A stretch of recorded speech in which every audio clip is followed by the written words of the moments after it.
Again, the applause, please hold it to the end. Thank you.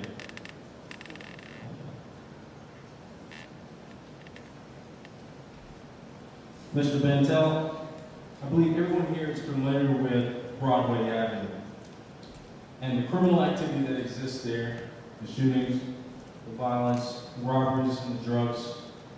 What is your plan of action in cleaning up Broadway? One of the problems we have in this city actually is a reputation for crime. I've looked at this because I have actually lived in that area myself, and I have for over a decade. What the city has found, and this is from previous administrations, is that people come from other cities to our city to commit crime. When they pick up the Johns and the hookers, and we found out where they lived in other cities, and they came into our city to commit the crime, simply because it had the reputation for it, and that's where the business was. As for the drug dealing, same thing. Other people come into our city to buy drugs because they're available here, and the home market's here, so they come searching for providing that market. What works well are what they call weed and seed programs that have been in effect. But for those who work, the community's got to get together and decide that when it's weeded, that they're not going to let the drug dealers or the prostitutes come back to that particular area. Yes, thank you, Commissioner. You're welcome. Thank you so much. I have a passion for that project. First of all, the day I'm elected, I'm going to direct the police to start arresting the Johns again. It worked for Nancy, and it sure played out those prostitutes. If there aren't any customers, there aren't any hookers. But for the Broadway Reinvestment Coalition, Riviera Beach, the City of West Palm Beach, the County of Palm Beach, I've been working for the last 2 years on my Broadway revitalization project. We're going to take yacht purveying businesses, and we're going to put them up and down Broadway. We've already done workshops in Fort Lauderdale and Miami. We have 42 businesses that are interested and ready to come. It's going to be a coalition again, Riviera Beach, the port, the county, the city, and Broadway Reinvestment Coalition. We're going to make that a very healthy, revitalized area, just like we were able to do in Northwood Village with Northwood Road. Remember 4 years ago when I first ran? There was no economic development on Northwood Road. Did I do it by myself? No. I contributed the political will, and I'll contribute that throughout the city and on Broadway. Thank you. Thank you, Commissioner Douglas. Commissioner Moyer, I have a separate question for you. If elected, what role will you play in addressing the educational disparities that exist between minority and Caucasian students in Palm Beach County? If elected, what role will you play in addressing the educational disparities that exist between minority and Caucasian students in Palm Beach County? Well, thank you for that question. As you know, I had spent 30 years in education, and one of the things I did was to work with urban schools all around the country on just that issue. We have to, in Palm Beach County, absolutely address that, and I am a big believer in early intervention. That means minority children have to be as ready for school as other children, and we have to make sure that that happens. I recently visited Harlem Children's Home, and one of the things that they do so well is they begin at the moment of birth, just about, working with parents and children and moving them through school age, with the goal in mind that every child will go to college. And they make sure that no child falls through the cracks if they live in the zone. We have to do something like that here. It is critical for us to get the kids early, teach them to read early. We know how to teach kids to read. There's no mystery there. It's just a matter of having the will to do so. Thank you, Commissioner Moyle. Mr. Ryan, same question. If elected, what role will you play in addressing the educational disparities that exist between minority and Caucasian students in Palm Beach County? Thank you. What Ms. Moyo talked about was the Harlem Children's Zone, which I'm very familiar with. I have been working with that model in all of my communities throughout the country for the last 18 years. One of the things I don't think that most residents understand is that within the city's comprehensive plan, we have an obligation to work directly with the school board. We have an obligation to help fulfill their needs, understand what their needs are, and provide resources and support in order to meet the goals of having A-rated schools. We need to work with the children, we need to work with the parents, we need to work with the families so that they are ready for school.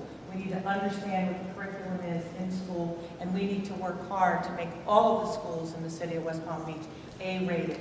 That's how we're going to impact our economic development opportunities throughout the community.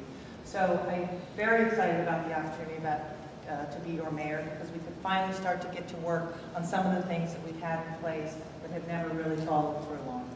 Thank you, Ms. Ryan. Please hold your applause. Mr. Bantel, what do you think about the revitalization efforts in downtown West Palm Beach thus far? Do you think that any improvements can be made? Certainly improvements can always be made. Revitalization, if you go down to Clematis at night, you'll see revitalization. It is wonderful. I've been down there, and quite honestly, the crowds get to be tremendous. I have on a job site down in Hollywood, people at the break table talked about driving all the way up here just to be for Clematis at night. Revitalize more, the economy really does need to come back.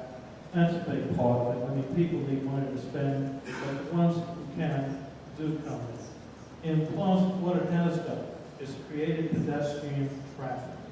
One of the things that makes them all successful is they have that pedestrian traffic past a small business. In that, there are storefronts in the city that can be used just for that, and that traffic does help because then they actually bring in a customer base. So I'll just continue on with those programs and help small business owners open up those storefronts. Just a follow-up question to that. Exactly how would you help out or assist those small business owners in developing that plan?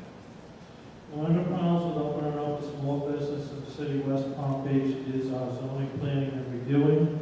That has to go on before the finish can be done for an occupational license. This is one area where the city needs to review its policies and compress that time between the time of application and time of approval. It is one of the things that is continually being under construction and is being worked on, and it just needs to be worked on hard. Thank you, Mr. Bantel. Commissioner Douglas, I have another question for you. Thank you. There are currently more African American men in prison than in college. What suggestions do you have that would help reverse this statistic here in West Palm Beach and create a trend in a more positive direction? Well, honestly, the first thing we must do is the early childhood development. But beyond that, I'm very interested in a concept now that's going backwards, really. And sometimes you have to go to the past to get to the future, and that's trade schools. There are some students that don't want to go to college. There are some students that are fabulous at other skills. We need as good a trade and job training facility as we have high schools and colleges.